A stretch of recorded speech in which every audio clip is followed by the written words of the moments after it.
a tela vem para deixar esse legado, né, pro nosso varejo de que tecnologia não é distante, é possível e que o varejo precisa dar mais motivos para trazer o cliente para a loja física. A gente vai estar muito inquieto em como fazer para que isso aconteça.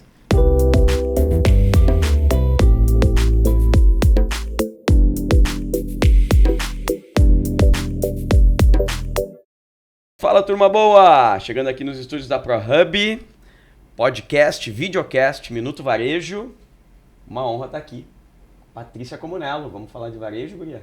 Vamos lá! Tá no ar mais um videocast do Minuto Varejo e com o apoio da CDL Metropolitana e Federação Varejista do Rio Grande do Sul. Já que o meu apresentador aqui já deu o serviço na abertura, estou aqui com 2 convidados. Sebrae RS, se apresentem, guris, bem-vindos. Vamos que vamos. Então, Fabiano Zortea, venho do varejo de pai e mãe, pequeno varejo. Desde então, criei amor por esse segmento, setor, e quero muito poder seguir contribuindo por muitos anos. Amo o que eu faço, estudo obsessivamente e os desafios me fazem cada vez mais ficar fascinado com essa história toda. É isso aí. Boa, gente, tudo bem? David Viegas. Sou administrador, porém me mergulhei no mundo da inovação e desde então atuo com startups e mais recentemente conectado aqui com meu amigo Zortea, olhando um pouquinho mais para o varejo e no detalhe de todas as oportunidades que tem nesse mercado gigante. Então tá, bem-vindos. E aqui é o seguinte, né? A gente vai fazer um rally aqui sobre esse mundo do varejo e principalmente tentar entender, mostrar para o mercado gaúcho e brasileiro, porque aqui tem uma iniciativa inédita capitaneada pelo Sebrae, que eu quero saber, entender, a gente vai debulhar aí essa novidade. É uma loja, tem tecnologia, tem experiência, tem produto, tem vendedor, tá em shopping. O que é que o Sebrae inventou nesse projeto? Uma loja do Sebrae. Explica pra gente. E já vou dizer que eu adorei o nome. Tela, que acho que tem tudo a ver com inovação, e é o que eu quero que vocês expliquem, que vai chegar no mercado em breve, ou pelo menos, né, 2025, para a galera do Rio Grande do Sul. Boa. Bom, a Tela ela nasce de um desejo de servir o varejo gaúcho, né? A gente quer poder, além de oferecer conceito, ferramenta, estratégia, tendência, né, alternativa, conexões, a gente quer possibilitar para as marcas gaúchas se experimentarem num ambiente mais controlado, né? Com um nível de risco financeiro quase que nenhum, e dessa forma aguçar e permitir com que os empresários gaúchos possam inovar e se experimentar no sentido de aquela ideia que eu tive, que eu queria botar em prática, né?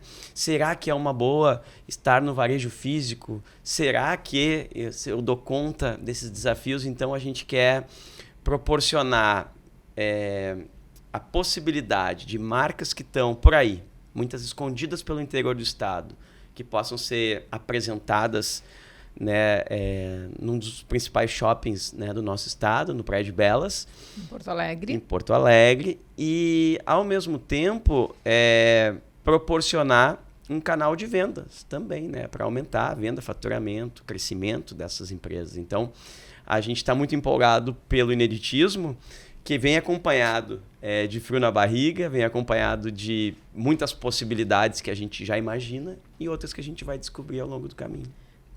Primeira pergunta, antes de ir para a tua sessão inovação, que eu acho que é uma das questões que mais pauta o varejo hoje. Por que o Praia de Belas Shopping? Que só para situar a galera, né, faz parte do Grupo Iguatemi, um dos grandes, né, as grandes companhias de shopping centers do Brasil.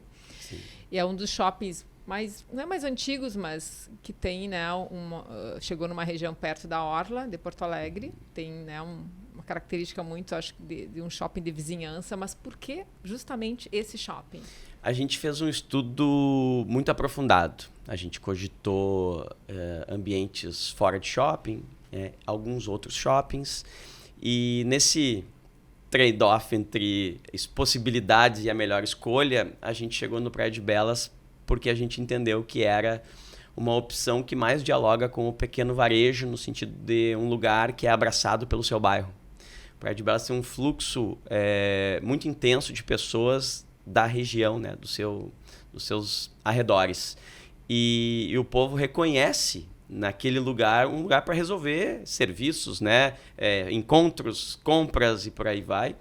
Então a gente entendeu que esse tipo de fluxo ele é bastante aderente com as marcas que lá a gente vai hospedar. É um shopping descomplicado do ponto de vista de fluxo, assim, ele é democrático, ao mesmo tempo ele tem diversos momentos. Ele tem um momento mais de compra, um momento mais de passeio, um momento mais de circulação para serviços. E essa diversidade de momentos ela faz com que a gente possa fazer mais experimentos. E isso vai fazer com que a gente sirva, né, aos varejistas que estarão conosco, né, comercializando as marcas que estarão na tela, mais repertório. Porque tem um detalhe importante até para situar a galera, vocês já tiveram uma experiência de loja. Sim, tivemos. A coluna, né, eu mostrei, dá para acessar, quem quiser dar uma olhada, que foi a loja paralela dentro do DC Shopping, que é outro shopping no Quarto Distrito, aliás, um shopping que sofreu pra caramba na enchente de 2024. O que tem de diferente daquela experiência para essa? Aquela foi como se fosse um teste, um MVP. A experiência foi muito rica para a gente, no sentido de poder ver que vale a pena fazer esse tipo de projeto. A gente estava naquele momento com uma condição de recursos, possibilidades muito mais escassos do que a gente tem agora, porque agora a gente já tinha uma primeira experiência e sabe que vale a pena, portanto o apetite de investimento aumentou muito. E a gente vai oferecer muito mais possibilidades. Vai ter um incremento tecnológico, né? E o David está aqui para nos ajudar com essa pauta.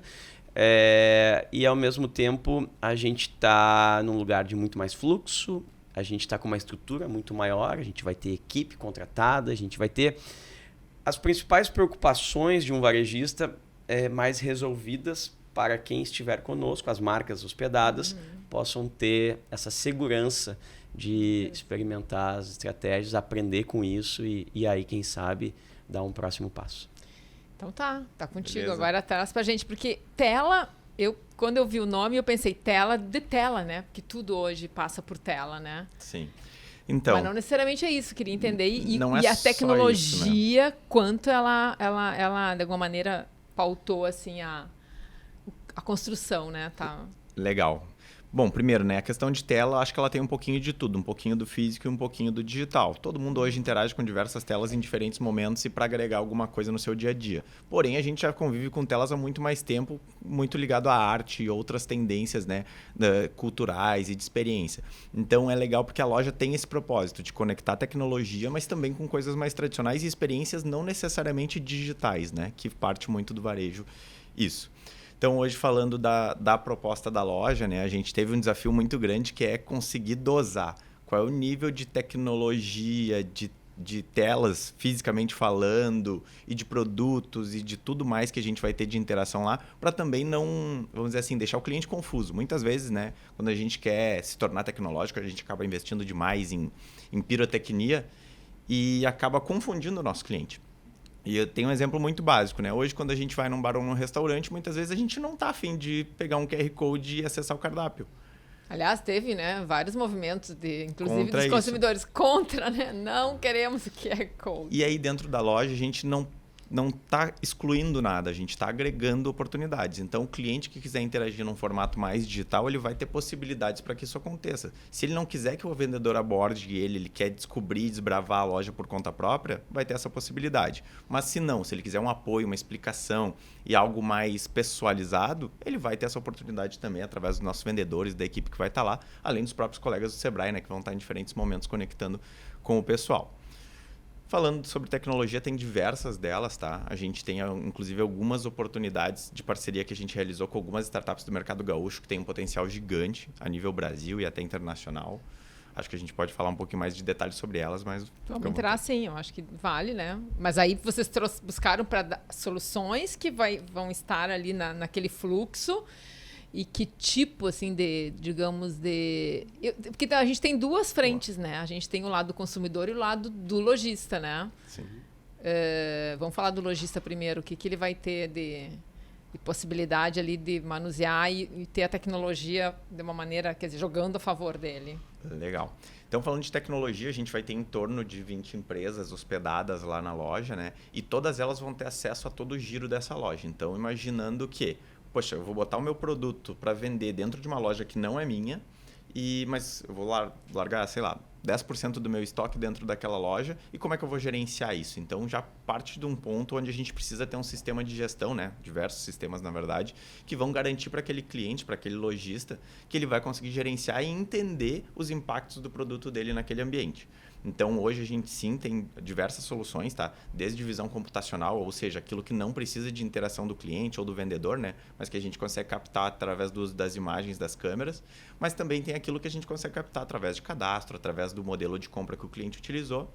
E essa inteligência toda ela vai ser ofertada para esses 20, né, empresários que vão estar ali com seus produtos, para que eles tenham de fato o aprendizado sobre o que o Zortea mencionou. Vão ter prototipando e testando seus produtos e serviços. Legal, como é que eu vou saber se o resultado foi positivo ou não? Eu não vou estar no dia a dia na loja. Então a gente vai gerar esses indicadores e vai prestar contas, né, recorrente para todos esses lojistas. Porque tu falou assim, não vai estar no dia a dia na loja, né? O lojista. Isso. Como é que vai ser isso?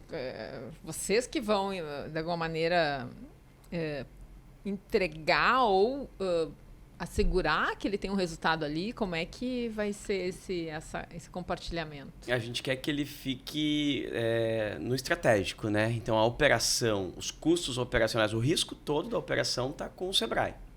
A gente tem um ambiente controlado e seguro para ele justamente, né, se experimentar e poder observar, por exemplo, a relação de uma tecnologia que vai mapear quantas pessoas entram, das que entram, quantas compram, das que compram, qual é o ticket médio e como que a loja está disposta fisicamente naquele momento, como é que esse mix está conversando com o seu consumidor e distensionado de fazer o atendimento, de repor o estoque, de se preocupar que talvez o aluguel não seja coberto, né, financeiramente naquele mês. Mas em shopping, né, que a galera treme na base, né, em função de sabe que é um custo maior. Né? Inclusive a segurança da operação, né? Sim. Então, assim, a gente que abre, fecha, se quebrar, a gente conserta e ele vai estar distensionado por isso. E nesse lugar que a gente entende que ele vai poder exercitar mais a criatividade, né? Porque a criatividade,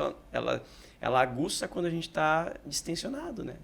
Despreocupado de algumas coisas que naturalmente estaria se não fosse nesse tipo de ambiente, para que ele possa entender que aquele produto funciona muito bem num ambiente como aquele, que daqui a pouco ele olha para uma marca vizinha, né, do shopping ou fora do shopping, que o produto dele pode acontecer também. Ou quem sabe a primeira loja física, a gente também vai hospedar marcas que são nativas digitais, ou aquelas que já têm loja física, possam entender que Porto Alegre é uma opção para ter uma próxima loja. Então, várias coisas nesse sentido, né? E a tela, o David colocou muito bem o conceito, e eu complemento dizendo que a gente vai ter ciclos de 6 meses. Então, ela também é uma tela... Cada 6 meses roda marcas e roda tecnologias. E aí, por isso, também ela é uma tela em branco. Né? Ela é uma tela em branco agora para inaugurar, porque as marcas que estão sendo selecionadas vão ter voz na hora de pensar a estratégia. Né? E também é uma tela em branco a cada 6 meses, onde a gente reúne todo mundo de novo, né? Seleciona novas marcas e define, então, como que esse mix vai funcionar, qual a coerência, para o empresário gaúcho, junto conosco, desenhar nessa tela, física ou digital, o futuro do varejo. Porque me chamou a atenção até na apresentação, que a gente acompanhou pela coluna, e também no prospecto que vocês fazem todo, né, uma defesa assim, do que é o projeto, que a ideia é muito... alcançar essas possibilidades para o pequeno empreendedor. Claro, óbvio, isso tem a ver com o Sebrae, que, né, o público pequeno, o micro pequeno, mas Sim. Porque o grande faz outras coisas, ou no final das contas ali, não, quer dizer, os dilemas são os mesmos, hoje o acesso à tecnologia também muito parecido. Queria entender um pouco isso. Do posicionamento do pequeno. Porque e outra, as marcas que vão estar ali não têm experiência em ponto físico. Elas não estão ou podem ter? Não, podem. Tá. Algumas com certeza terão muita experiência, mas talvez não nesse mercado, né? Não em shopping center. Shopping center. Mas eu acho legal exemplificar com as tecnologias que estão sendo pensadas com a curadoria são aderentes a pequenos negócios. Porque o varejo brasileiro... acessíveis do ponto de vista de custo, de possibilidade de uso. Como usar de fato, né? Porque quando a gente está falando de tecnologia, normalmente tende a pensar numa complexidade, né? Por que a pessoa vai trocar o caderninho dela, que ela só coloca lá os valores e soma tudo e por um sistema? Então, isso precisa de alguma forma ser intuitivo e simples para ele, além de ter um investimento acessível. Então, todas as ferramentas que vão estar à disposição na loja, elas têm a perspectiva de serem algo aceito, né, e que possa ser inserido nesses pequenos negócios que vão estar participando da loja de alguma forma. Então, esses 6 meses vai ser um teste, inclusive, para eles entenderem, poxa, que legal essa ferramenta, o quanto ela pode ou não agregar para o negócio dela e quem sabe contratar ou não. Tudo por conta dela, obviamente, mas minimamente entender que tem essas possibilidades e que elas sim são acessíveis, né, e não só grandes players do mercado conseguem contratar. Porque hoje, quando a gente fala em tecnologia, inovação para varejo, ponto de venda físico, o que assim... são aplicações que já estão disponíveis e dão certo. Tá. A gente pode falar principalmente da questão de captação de dados. Lá, Sim, né? a gente pode falar principalmente da questão de captação de dados, né? Hoje o cliente ele está saturado de ter que colocar os seus dados. A gente está cansado de chegar num caixa e ter que dar o CPF, ter que dar o nome da mãe, do pai, tipo sanguíneo, né? E tudo mais. Então, tudo aquilo que a gente consegue extrair desse cliente, sem que ele precise de fato interagir com algum tipo de atendente ou de tecnologia, isso já agrega. E hoje a gente consegue, que nem o Zorté bem mencionou, tirar várias informações, como sexo, altura, média de idade, o que consumiu, a taxa de conversão de cada horário. Então, tem um monte de coisa que a gente vai conseguir saber de inteligência da loja e do público que circula pela loja. Inclusive, quantas pessoas passaram na vitrine e se sentiram atraídas e, de fato, acessaram a loja porque tiveram uma interação. Sensor? O que vai ter ali? Vai ser uma tela, um grande irmão, vai ser uma grande... sei lá. Tudo através do uso de câmeras do dia a dia. De novo, né? Tem que ser acessível para o pequeno negócio. Então, a gente está falando de câmeras de segurança que hoje custa... Eu não vou falar em valores, mas são valores irrisórios para instalar uma câmera simples que está conectada com a internet. Essa solução pluga no IP da câmera e sai rodando. E paga R$200 por mês. E paga R$200 por mês. Ou seja, não é sobre grana... R$200 é o cara que vai estar ali com o produto dele. Um varejista, para ter essa tecnologia, para ter toda essa ciência de dados que o David comentou, tem um investimento de em torno de R$200 por mês. Então, a gente entende que tem um gap de competitividade no varejo brasileiro, que é a necessidade versus o uso de tecnologia. A gente quer contribuir para deixar um legado de que a tecnologia ela é simples de usar e é acessível financeiramente também. E a gente entende que esse legado acontece mais naturalmente quando experimenta, né? Do que ouve falar ou que alguma empresa de tecnologia faz uma demonstração e tenta convencer um varejista, ele espera. Vamos esperar para ver. Agora, quando ele experimenta e vê que a decisão dele fez com que na semana seguinte ele vendesse 30% a mais, ou ele entenda por que ele não está vendendo, isso define, né, que ele vai precisar usar e que o varejo ele não cabe mais empirismo, né? Precisa de dados, precisa de tomar decisões a partir... E isso não é complexo e caro. Então é isso que a gente quer deixar também como legado, né, para o mercado gaúcho e brasileiro. A gente quer, claro, naturalmente, né, servir aos pequenos negócios, né, estado afora, com essas informações e com esses cases. Porque é um teste para vocês também, né? Sem dúvida. O Sebrae. Claro que é. A gente está cheio de medo. A gente tem um monte de coisa para dar errado. E só sentindo isso, a gente tem convicção que está sendo inovador. Sabe? A gente... imagina assim, uma boa parte do Sebrae, com as suas áreas de especialidade, marketing, compras, estrutura, logística, arquiteto, engenheiro, envolvidos para nos apoiar. Né? E essa estrutura toda faz com que a gente vá aprendendo. A gente vai aprendendo a como que é na prática, né? Conduzir problemas reais do varejo e transformando isso em lições aplicáveis para o pequeno. Vou dar um exemplo, assim, desenhar o cargo, né?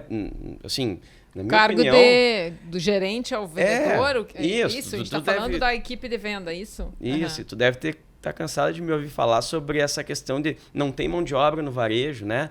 Mas em contrapartida se oferta o mesmo Aliás, né, cargo. acho que de 10 varejista de pequeno a grande... Sim. 11, né? Estão 11, precisando, né? Exatamente. 11 não, 9, né? 9. Porque sempre tem aquele que tá fazendo bem. Uhum.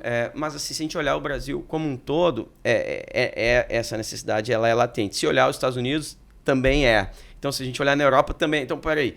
Há um gap muito importante que assim, eu quero mão de obra, eu quero que os jovens venham para o mercado de trabalho, né, para trabalhar como vendedores no varejo, só que eu ofereço um cargo que é antigo, empoeirado, desinteressante. Ao passo que, verdadeiramente, a geração Z, bota lá, né, a galera 20 e poucos anos, tá? Está chegando no mercado de trabalho e tem competência e habilidades que são necessárias para o varejo, mas não estão na descrição de cargo. Como exemplo, influenciador digital, produção de conteúdo, presença em redes sociais, gostam de fazer isso e o varejo precisa disso para vender mais. TikTokers por toda parte. Só que isso não está na descrição de cargo.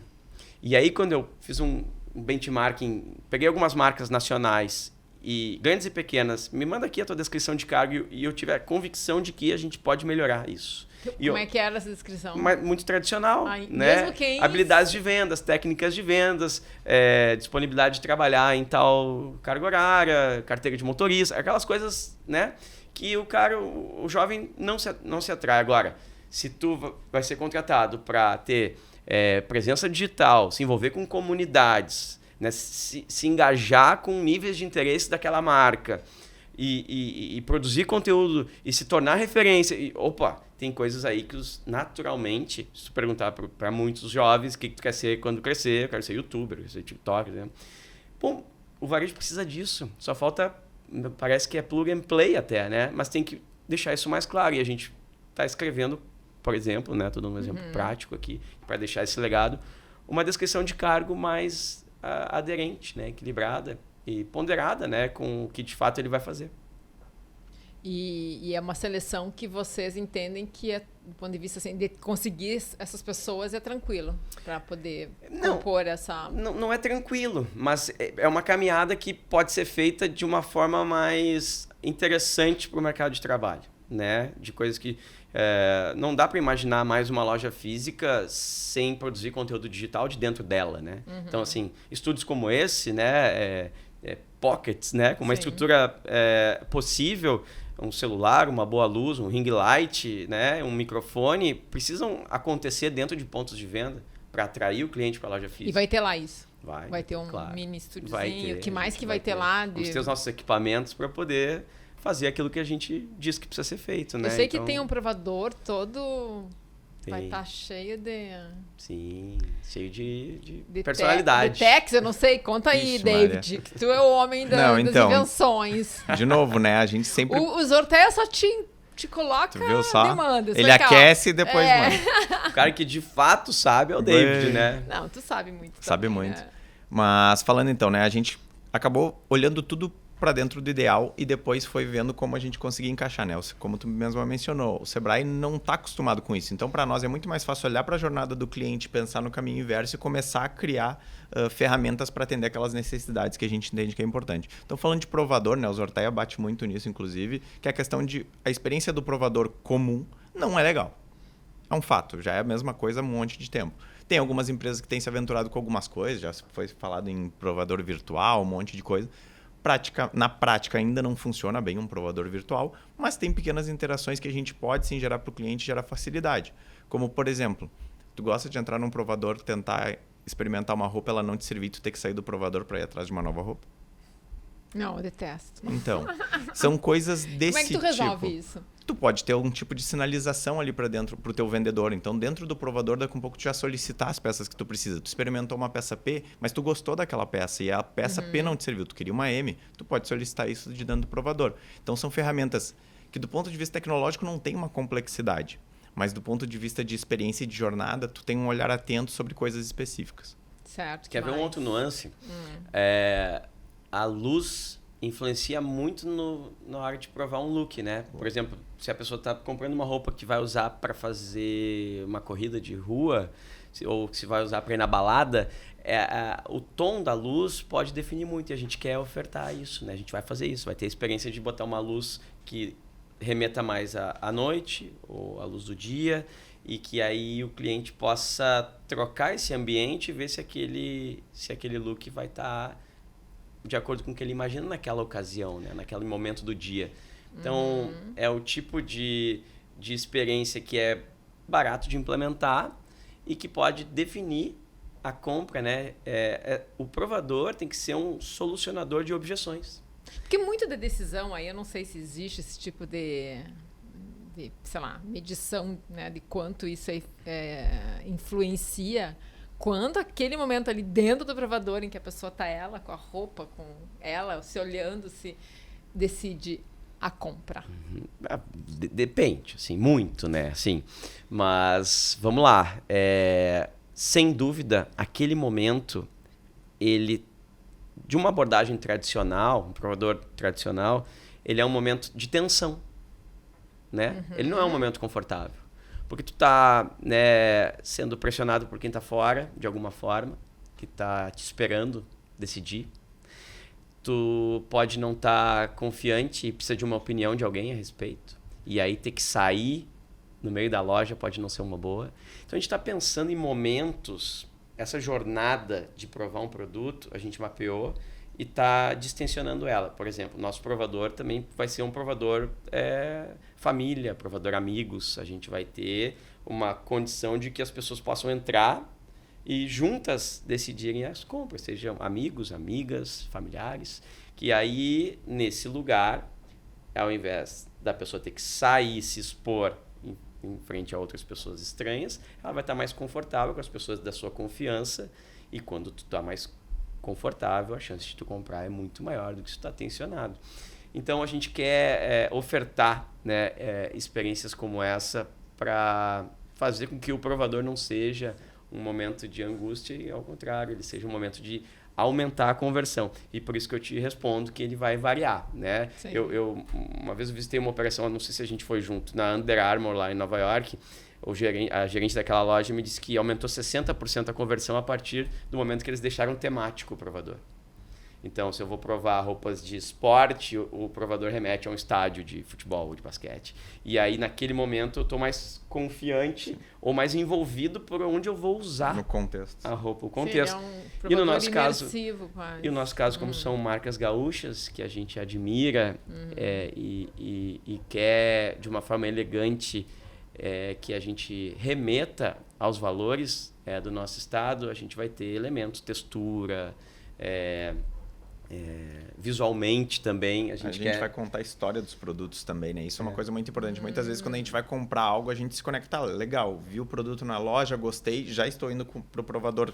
Eu gostei daquela peça, eu estou indo pro provador com a expectativa que ela dê certo. Então, que nem o Zortea mencionou, já tem uma atenção. Mas é muito legal quando a gente pode saber mais sobre aquilo, né? Não é só uma blusa que foi feita, ela foi feita dentro de um contexto por uma família X, Y, Z, que conta a história de toda uma família. Hoje, quando a gente fala até de ambientes de inovação aqui no Instituto Caldeira, tem todo um enredo que fala sobre a J. Renner. Tem vários empreendedores como ele, mais anônimos, e que muitas vezes, se tu conhecesse um pouco mais sobre a história do produto, o valor do produto muda, né? Porque tu conhece mais do contexto dele. Isso vai estar como na loja? Vai estar no lugar ali onde vai estar o produto? A gente vai ter interações de tela daí, tanto no provador quanto na loja em si, né? Na área de loja, onde os clientes vão poder consultar na medida que eles acharem necessários. Então, vou ter o produto X, quero consultar e saber um pouco mais sobre a história dele, vai ter no formato que o empreendedor, né, que o dono daquele produto entender como mais adequado, o cliente vai poder ter um contato ali, entender de onde vem, como foi feito e tudo mais. Porque ali vai ter uma diversidade de produtos, né? Bem boa. Moda, alimentos, como é que é encaixar design, tudo isso decoração. E moda? Tem que ter opções, tamanhos, né? Como é que vai se gerir isso tudo? Então, eu acredito muito que o futuro próximo do varejo ele está numa pegada mais minimalista, assim, no sentido de otimizar recursos, né, da eficiência operacional, e aí tem a ver também com não ter estoques tão grandes, não ter tanta oferta, mas ser muito relevante para um nicho específico de pessoas, né? E nesse lugar, que mora a nossa inspiração para pensar em, poxa, aqui a gente pode hospedar 20 marcas numa loja de 100 metros quadrados. Isso é loucura? Não, não é loucura, contanto que a gente saiba escolher os produtos certos que vão rodar, né, e consiga dinamizar também. Ó, nessa semana a gente tem 3 itens de determinada marca. 2 não rodaram nada e um rodou muito. Bom, de que categoria é esse um? Será que a gente não pode substituir esses 2 por essa categoria? Porque o público que está vindo aqui está se interessando por ela. Então, é essa coisa do dinamismo do varejo, mas não de um esforço tão grande, de estoques tão grandes, de tudo tão difícil de manusear. E a gente quer, a partir dessa pegada assim de menos é mais, sabe? Tipo, poxa, quais são os produtos? A gente imagina que esses vão funcionar, mas semanalmente fazer uma análise para ver se a gente está acertando. Provavelmente a gente vai acertar e errar, né, com frequência, e aí no erro corrigir, mas daí vai ter a curva de aprendizado, né? E a gente quer imaginar, poxa, daqui a pouco um acessório masculino que não funcionava, né, em algum lugar onde essa marca já vendia, está funcionando muito bem na nossa loja agora, porque agora ele tem uma condição de provar que é diferente. Então a gente quer fazer essas correlações, né, com o uso de tecnologia, que vai ser vai nos dar muita potência, mas ao mesmo tempo com essa inquietação de ficar observando, né, como é que esses produtos funcionam entre si. E a arte está na exposição, né? Então a gente quer que a tela seja uma loja acolhedora, mas sóbria, que transmita a condição das pessoas desacelerar. Então vai ter tons pastéis, né? Quem quiser ver, tem na coluna, já mostrei algumas imagens. Eu ia até trazer um pouco isso também, que eu acho interessante, né? Porque essa coisa do ambiente de loja é onde as pessoas mais... É a primeira percepção, né? E é onde as pessoas vão ter essa conexão ou não, né? Como é que é esse ambiente? Porque tem a história até da mobilidade, de mudar mais rápido. Sim, a gente procurou fazer muita rodinha nos mobiliários, né? Teve alguma, sei lá, alguma inspiração, e até para falar para a galera, né? O Zorteia, que é um super campeão, craque de comitivas que vão para Nova York acompanhar a NRF, que é uma das maiores feiras, né? E um evento de inovação, né? Que a coluna acompanha também. E lá um dos momentos mais legais é quando a gente justamente conhece varejos que estão, né, em Nova York para justamente captar novidades. Eu queria saber o que vocês compuseram aqui também tem influência de referências como as que tem visto lá, ou em São Paulo, ou, né? Tem como referência, é que sim. compõe isso? A gente... quando observa lojas colaborativas, né, que tem algumas... Que é outro, né, assunto, Brasil, né? Essa coisa assunto, né, que vai ter a identidade local também, que se fala tanto, isso, né? E na tela vai haver colaboração, né? Mas o nosso formato não é um formato de loja colaborativa somente, mas vai ter essa pegada, e a gente observou, poxa, para ter dinamismo tem que ter mobilidade, né? E os móveis, então, vão ter que ter rodinha, Aí a gente foi trocando ideia com arquitetos experientes, né? E foi entendendo que era possível. E como eu falei antes, como a gente vai ter vários ciclos, né? Então a cada ciclo mudam as marcas e muda o mix. Então, ora eu vou estar vendendo mais azeite de oliva da campanha, casaco de alfaiataria feminina da Serra, quem sabe uma faca que está escondida lá em Canela e algum item de decoração para casa. Ora, vai ter óculos, né? Vai ter acessórios femininos, vai ter... E aí eu preciso ter mobiliários, displays, que eu possa contar essa história de uma forma envolvente. Então a gente vai fazer com que o consumidor que for até lá, ele se surpreenda, né, a cada momento, na troca de ciclo com uma intensidade maior, mas a cada semana com o dinamismo que a gente vai ver. A área quente da loja está sendo a entrada para o lado esquerdo. Por quê? A gente quer aquecer também o fundo da loja. Então a gente vai, né, brincando com essas experiências e fazendo com que o cliente se sinta melhor. E vai ter também, por exemplo, sei lá, eventos, atividades que a gente também vê cada vez mais, né? As lojas, varejos buscando esse tipo, né, além do do ponto de venda? Como é que vai ser pensado isso? Falo de umas demos de tecnologia, depois eu falo de visitas Olha só, técnicas. tem que dar umas provocadas para esses guris Mas trazerem fala de umas demos lá que a gente possa fazer com as telas e tal. Tá bem, então alguns pontos que a gente vai ter lá, né? Falando de produtos, então a gente vai ter um mix pequeno, porém complexo, né? Os produtos não se relacionam necessariamente entre si. Então, um dos pontos legais é a questão de inteligência artificial para fazer uma sugestão de portfólio para esse cliente, né? Então, poxa, eu tô lá, talvez provando minha roupa no provador já, e eu tenho uma peça, mas eu gostaria de saber o que mais dentro daquela loja que faz sentido com aquele produto. Então, vai ter um sistema onde vai poder oportunizar para aquele cliente uma curadoria de produtos que façam sentido com aquilo. É algo que no digital é muito comum, né? Então, marketplace, plataformas de e-commerce já tem isso de forma natural, porém no varejo físico não se vê tanto, né? Que é essa questão de ter, de fato, uma curadoria de produtos.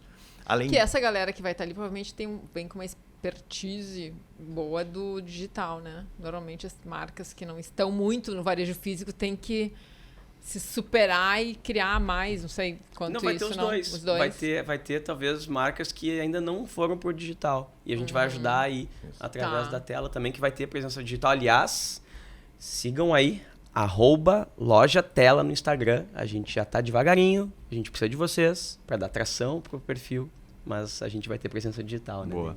Além disso, então, a gente vai ter algumas aplicações de 3D dentro da loja. Então, falando sobre ativações visuais e até geração de renda dentro das atividades que tu pode fazer dentro da loja. Então, imagina hoje, quando a gente passa por um grande shopping, a gente vê aquele telão lindo, maravilhoso, fora do shopping. Aquilo ali também, de alguma forma, pode ser um motivo de monetização pro varejista, né? Então, o varejista ele tem que saber também como aproveitar o ponto de venda dele da melhor forma possível, não só vendendo seus produtos, mas também criando oportunidades para que outras empresas vendam os seus produtos dentro de loja. A gente tem também a aplicação de algumas automações de relacionamento, né? Quando a gente está falando de loja física, e falando até agora do time de vendedores que nem o Zortea falou, né? O vendedor raiz, ele vai pegar o cliente que entrou na loja, vai dar toda a atenção do mundo, vai falar todos os textos necessários para convencer o cliente a comprar. E depois que ele sai da porta da loja, o que acontece? Então, quando que ele vai voltar? Eu fico desamparado, eu sei quando ele vai voltar, quando ele não vai voltar, o que ele quer, o que ele não gosta e assim por diante. Então, tem uma série de automações que a partir do momento que o Zortea foi lá e comprou um produto, eu vou ter algumas informações mínimas deles, onde eu consigo gerar uma automação de relacionamento com o Zortea. Poxa, olha só, o dia que tu comprou aquela xícara, tu já sabia que agora a gente está tendo café aqui na loja e quem sabe tu poderia dar uma passada aqui, é um café XYZ. Então, tem uma parte de geração de conteúdo que é muito importante e também de manter o relacionamento aquecido e manter um status atualizado para esse cliente sobre a loja, visto que ela vai a cada 6 meses estar mudando totalmente e durante os 6 meses mudando em pontos específicos. Então, tem que manter o cliente informado. Será que a galera do entorno ali, os outros varejos de shopping vão ficar ligados e, sei lá... Certamente... Vai influenciar outros? A gente Qual a expectativa humildemente de está vocês? chegando na vizinhança, né? E a gente quer fazer um trabalho de nos apresentar e de trazer, visitá-los e convidá-los para visitar a tela também. E acho que sim, acho que a gente tem uma possibilidade, a gente aprender também com quem já está lá, né? Sobre aquele ambiente. Eu ia trazer isso porque se fala muito, né?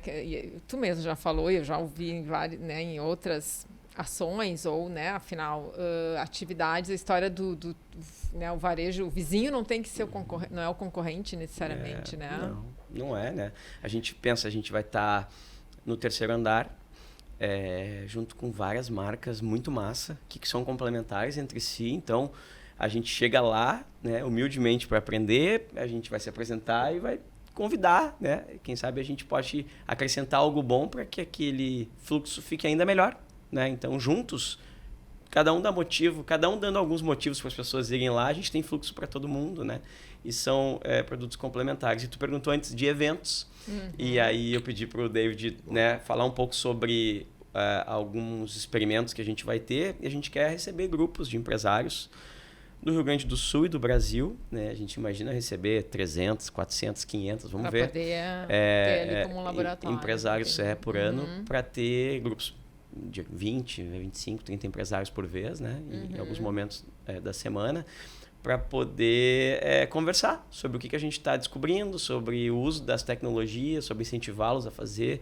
Então, a gente vai ter, naturalmente, um limite de marcas que vão estar conosco por vez, mas a gente sabe que o que a gente vai aprender ali pode chegar de uma forma, né, objetiva para uma galera, né, que é para isso, né? A loja vai servir o Estado e o Brasil como um todo do ponto de vista de aprendizado. E a gente, inclusive no mobiliário, já pensou isso, assim, tu perguntou antes imobiliário, né? Então, ora, um dos nossos móveis vai ser exposição de produto, ora a gente tira os produtos e vira uma arquibancada para os empresários sentarem e observarem as demonstrações que a gente vai fazer e trocar ideias sobre as práticas que a gente vai estar aprendendo. Muita marca se inscreveu. Muita marca. A gente fez 2 eventos de lançamento, teve com a gente em um deles, né? E foi maravilhoso a receptividade, a gente ficou muito feliz, mais confiantes, né? Nada como testar, né? Já foi dentro da loja, foi fisicamente dentro da loja esses eventos. As marcas gostaram muito do que viram, se sentiram acolhidas e perceberam alguns dos nuances, assim, das estratégias, né, da oferta que a gente está fazendo. Então, isso pra gente foi bacana. Primeira geração da tela. Então tá. Ok, é isso, né? Acho que a gente... Eu tô muito curiosa para quando abrir, pra gente convidado entender especial. Como vai ser e principalmente como quem circula no shopping como Praia de Belas vai receber, assim, e vai, sei lá, vai tentar viver a tela em todas as suas dimensões. Super obrigada aos dois, David, Zortea. Prazer. E encerra aí pra gente. Vamos nessa. Eu quero convidar todo mundo, né? A gente vai inaugurar no primeiro trimestre de 2025 e a gente gostaria muito que vocês visitassem, né? Praia de Belas, todo mundo sabe onde é.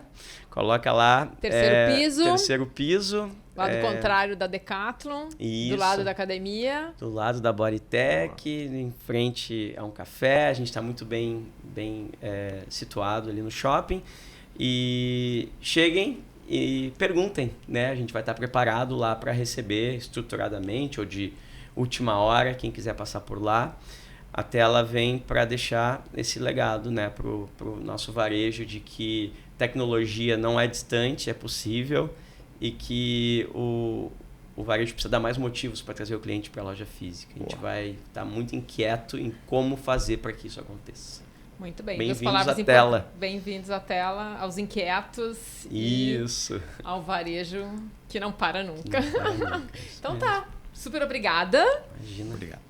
Mais um videocast do Minuto Varejo com apoio da CDL Metropolitana e Federação Varejista do Rio Grande do Sul. Bom, acompanhem o programa no YouTube, redes sociais, site do JC, Spotify. Até o próximo.